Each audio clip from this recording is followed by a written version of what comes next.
पुणे प्रवास आणखी वेगवान होणार आहे, कारण 6 पदरी असलेला महामार्ग आता 10 पदरी होणार आहे। दोन्ही बाजूने 2 नव्या मार्गिका तयार करण्यात येतील। लवकरच राज्य सरकारकडून याचा प्रस्ताव मंजूर होणार असल्याची ही माहिती मिळते।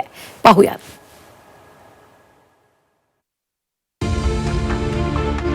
मुंबई पुण्याचा प्रवास आता आणखी सुसाट आणि वेगवान होणार आहे, कारण मुंबई पुणे एक्सप्रेसवे तब्बल 10 पदरी होणार आहे। दोन्ही बाजूंनी प्रत्येकी 2 मार्गिका वाढवल्या जाणार आहेत।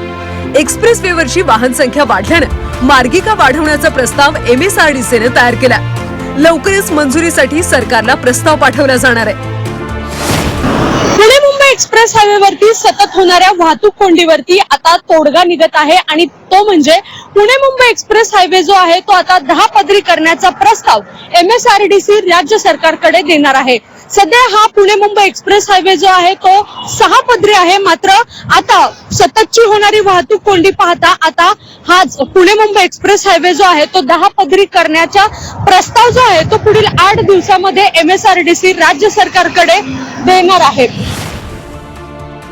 महामार्गाच्या 10 पदरीकरणासाठी तब्बल 14,000 कोटींचा खर्च अपेक्षित आहे। प्रवाशांची सततच्या वाहतूक कोंडीतून सुटका व्हावी यासाठी 8 पदरीकरणाचा प्रस्ताव होता, मात्र आता महामार्ग थेट 10 पदरी केला जाणार आहे। मुंबई पुणे प्रवास अतिजलद व्हावा यासाठी 94.5 किलोमीटर लांबीचा मुंबई पुणे एक्सप्रेसवे बांधण्यात आला। 2002 साली एक्सप्रेसवे वाहतुकीसाठी खुला झाला, त्यामुळे 2.5 तासात मुंबई ते पुणे अंतर पार करणं शक्य झालं। मात्र सध्या एक्सप्रेसवेवरून दररोज 65,000 वाहनांची ये-जा होते। भविष्यात वाहनांची संख्या 1 लाखांवर जाणार आहे, त्यामुळे 6 पदरी मार्ग अपुरा पडणार आहे। त्यासाठी दोन्ही बाजूने 2 मार्गिका वाढवल्या जाणार आहेत। संपूर्ण प्रस्ताव जो आहे तो राज्य सरकारकडे MSRDC देणार आहे।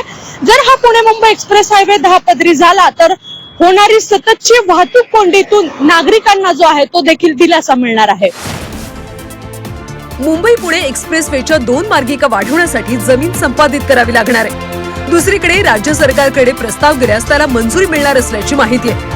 प्रस्ताव मंजूर झाल्यास मुंबई पुणे एक्सप्रेसवेवरून प्रवास करणाऱ्यांची वाहतूक कोंडीतून सुटका तर होणारच आहे, शिवाय वेळेची देखील बचत होणार आहे। चैत्राली राजापूरकर, झी 24 तास, मावळ।